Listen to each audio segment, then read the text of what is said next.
ہم نے اپنے ایک ویلاگ میں روح اور انسان کی 3 حالتیں ڈسکس کی تھیں. ان میں سے ایک حالت ہم نے موت کی ڈسکس کی تھی، اور اس میں ہم نے یہ بات کی کہ موت دراصل جب روح جسم کا ساتھ چھوڑ جاتی ہے تو موت واقع ہو جاتی ہے. اب روح کے بغیر جسم نہ حرکت کر سکتا ہے، نہ خواب دیکھ سکتا ہے، نہ کسی کے کام آ سکتا ہے، نہ کسی کو نقصان پہنچا سکتا ہے، بے حس و حرکت پڑا رہتا ہے.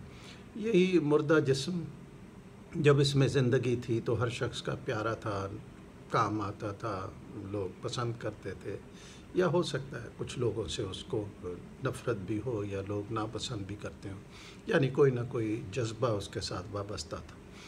اب اور آپ دیکھیں کہ فیملی کے لوگ تو ڈیفینیٹلی اس کو پسند کرتے ہوں گے، لیکن جیسے ہی روح نکل جاتی ہے تو پھر وہی شخص جو کبھی باپ تھا، بھائی تھا، بیٹا تھا، یا اور رشتہ تھا، یا شوہر تھا، اور اس سے انسان تھوڑا دور دور رہتا ہے، دور ہونے لگتا ہے. ایسے بعض لوگ تو سمجھتے ہیں جیسے مردہ انہیں خدا نخواستہ کوئی نقصان نہ پہنچا دے. ایسی بھی کیفیت بعض لوگ محسوس کرتے ہیں، اور اس لیے جلدی جلدی کرتے ہیں کہ جلدی جلدی سے اس کو دفنا دیا جائے، اس کے قریب لوگ نہیں بیٹھتے.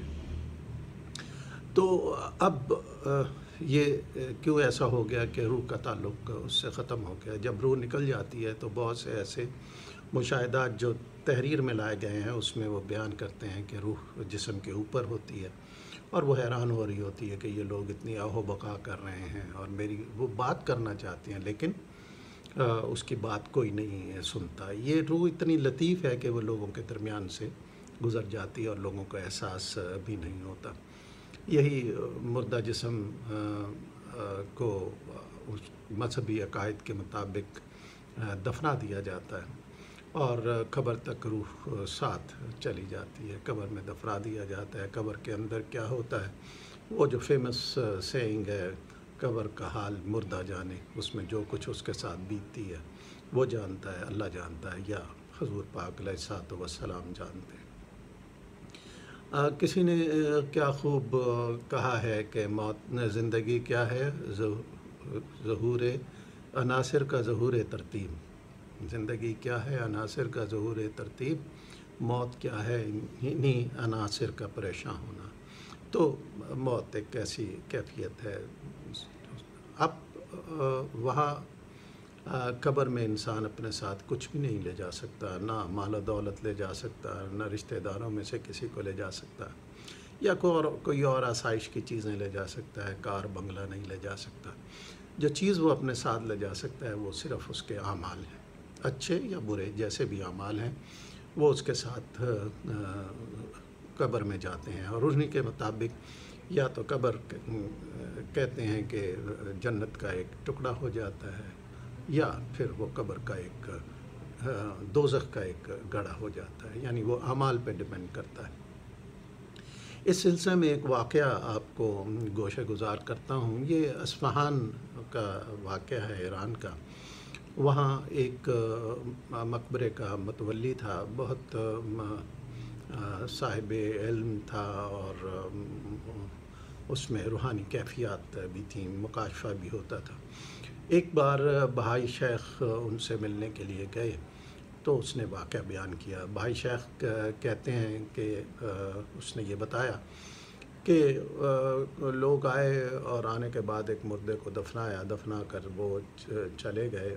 یہ سب چیز اس نے دیکھی، اور اس نے کہا یہ روٹین کی کام تھی، میں دیکھتا رہتا تھا. لوگ آتے تھے اپنے مردے دفنا کر، اور جو دعائیں پڑھنی ہیں پڑھنے کے بعد چلے جاتے تھے.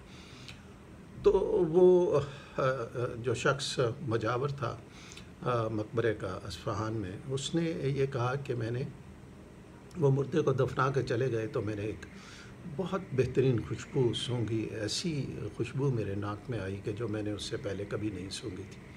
میں نے دیکھا تو ایک بہت جو خوبصورت چہرہ ہے وہ اس قبر کی طرف جا رہا ہے، اور قبر کے قریب پہنچ کر وہ گم ہو گیا. تھوڑی دیر کے بعد میں نے دیکھا کہ ایک کتا ہے جو آ رہا ہے، اور وہ بھی اس قبر کے قریب جا کر گم ہو گیا. تھوڑی دیر کے بعد وہ جو خوش شکل خوبصورت چہرہ قبر میں گم ہو گیا تھا وہ باہر آیا، اور اس وقت اس کی حالت بڑی خراب تھی، جیسے کسی نے اس پہ تشدد کیا ہو اور اس طرح کی چیزیں تھیں۔ وہ کہتے ہیں مجھے بڑی حیرت ہوئی، وہ جس راستے سے آیا تھا اس طرف واپس ہوا تو میں بھی اس کے پیچھے گیا۔ میں نے اس سے پوچھا بھائی تم جب آئے تو بڑی اچھی حالت میں تھے، اب جب آئے ہو تو تمہاری حالت بہت بگڑی ہوئی ہے، تو تم کیا ہو، ماجرا کیا ہے؟ اس نے کہا کہ میں اس مردے کے اچھے اعمال ہوں، اور مجھے یہ حکم تھا میں اس کے پاس جاؤں، اس کے پاس رہوں تاکہ آسانی پیدا ہو، اور یہ جو کتا ہے وہ اس کے برے اعمال ہیں جو وہ کرتا رہا ہے۔ اب قبر میں جانے کے بعد کیونکہ برے اعمال اس کے زیادہ تھے، لہٰذا وہ کتا مجھ پر حاوی ہو گیا، اور یہ جو کچھ بھی میری حالت ہے اس کی وجہ سے ہوئی۔ اب یہ ساری چیز ایک مکاشفے کی صورت میں اس شخص پہ ہوئی، اور شیخ بہائی کہتے ہیں کہ یہ مکاشفہ بالکل درست ہے۔ یہاں سے ہم یہ دیکھتے ہیں کہ انسان جب مرتا ہے تو اس کے اعمال ایک اچھی شکل و صورت میں اگر نیک ہیں تو اس کے سامنے آتے ہیں، اس کو فائدہ پہنچاتے ہیں، معطر کرتے ہیں، اس کے لیے آسانی پیدا کرتے ہیں، لیکن اگر برے اعمال ہیں تو پھر وہ اس کے لیے عذاب کا باعث بن جاتے ہیں۔ تو لہٰذا اگر اچھے اعمال زیادہ ہیں تو بچت ہے، اگر اچھے اعمال زیادہ نہیں ہیں تو پھر قبر میں مشکل ہے، عذاب ہے، یا فشار قبر جو بھی کہا جائے وہ ہے۔ تو لہٰذا ہمیں کوشش یہ کرنی چاہیے کہ ہم اچھے اعمال کریں، خواہ چھوٹے سے چھوٹا عمل اچھا ہو، اور نیکی کرتے ہوئے ہم چھوٹا بڑا نہ دیکھیں بلکہ نیکی کو کر گزریں، اور رکیں مت، اس کو سر انجام دے دیں۔